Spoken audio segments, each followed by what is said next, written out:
Dear viewers. और जैसे market में पॉजिटिव माहौल बना था और बिटकॉइन 41,500 के मार्क को टच कर लिया था, उसके बाद से 2-3 दिन बहुत ही पॉजिटिव वे में रहा। वो बार बार रेजिस्टेंस को टच कर रहा था, फिर बैक हो रहा था, टच कर रहा था, बैक हो रहा था, लेकिन ज़्यादा रिजेक्शन उसे नहीं मिल रहा था। लेकिन आज अचानक से कुछ ज़्यादा ही रिजेक्शन मूड में बिटकॉइन दिखाई दे रहा है। ऐसा क्यों हुआ है? क्योंकि फिर से फर्ड्स क्रिएट किए जा रहे हैं। और फर्ड्स क्यों क्रिएट किए जा रहे हैं? क्योंकि वेल्स अभी भी चाहते हैं कि वो और ढेर सारे बिटकॉइन को एक्यूमुलेट करें। और साथ ही साथ अगर आपने सुनी होगी तो डेथ क्रॉस भी काफ़ी नियर है। और इसका प्रेडिक्शन अगर मैं करूँ तो 19 जून को डेथ क्रॉस हो सकता है, हो भी सकता है, नहीं भी हो सकता है। अगर होता है तो काफ़ी ज़्यादा नीचे चला जाएगा प्राइस और हमें फिर से बाइंग जोन एक मिल जाएगा जहाँ से हम लोग बाई कर सकते हैं। अगर नहीं होता है तो वेल एंड गुड। आइए डिस्कस करते हैं कि आखिर प्राइस नीचे क्यों जा रहा है, ऐसा क्यों हो रहा है। तो पहले जल्दी से जल्द हम लोग चार्ट को देख लेते हैं। और अगर मार्केट प्राइस समय देखा जाए तो यहाँ पे बिटकॉइन को रिजेक्शन मिला है अराउंड 40,500 के नियर अबाउट। और मार्केट अभी डाउन में चल रहा है, डाउनफॉल में चल रहा है। और इतना डाउन हो गया है कि 39,000 से भी बिलो के मार्क को टच ये कर रहा है। तो अभी देखते हैं कि कितना ये नीचे जाता है।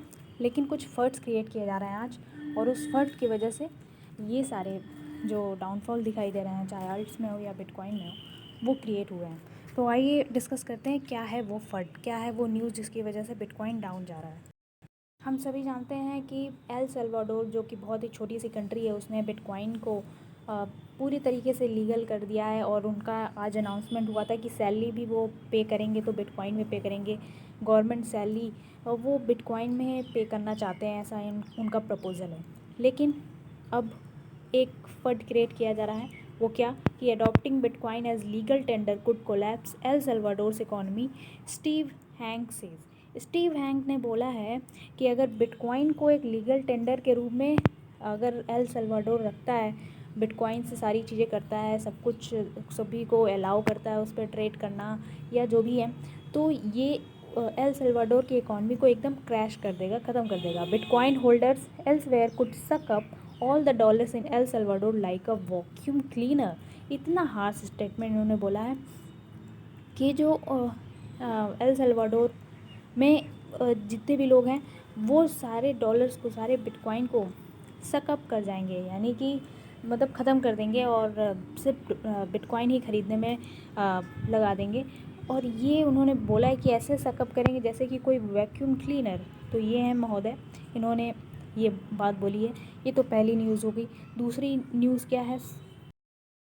अब एक क्वाइन टेलीग्राफ में अभी रिसेंटली एक आर्टिकल प्रिंट हुआ है। उस आर्टिकल में ये कहा जा रहा है कि जो बिटकॉइन है वो या फिर क्रिप्टो है, उसे बैन करने के बारे में इंडिया सोच रहा है। इंडियन गवर्नमेंट बैन करने के बारे में, इसके बारे में सोच रही है।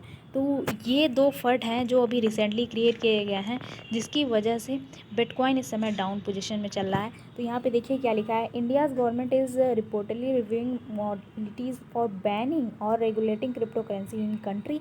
According to the Bloomberg Quint report, indicate that the government is in talk with financial regulators and industry stakeholders to examine the provision of an earlier proposal that effectively called for a bank prohibition of crypto in India।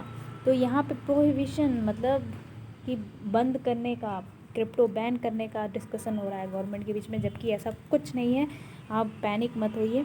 ये दो चीज़ें जो हैं ये panic का mood पूरा create कर रही हैं मार्केट में। तो अभी आपको कुछ दिनों तक तो और बिटकॉइन के प्राइस को नीचे जाते हुए देखना पड़ेगा। कुछ भी हो सकता है, यू नेवर नो। कोई भी ट्वीट, कोई भी न्यूज़ आता है तो क्या इफ़ेक्ट पड़ता है, ये सब जानते हैं। तो ऐसे ही लेटेस्ट न्यूज़ और अपडेट्स के लिए सब्सक्राइब करें मेरा चैनल, लाइक करें, शेयर करें, ताकि और भी सारी चीज़ें हम आपसे शेयर कर पाएँ। Thank you.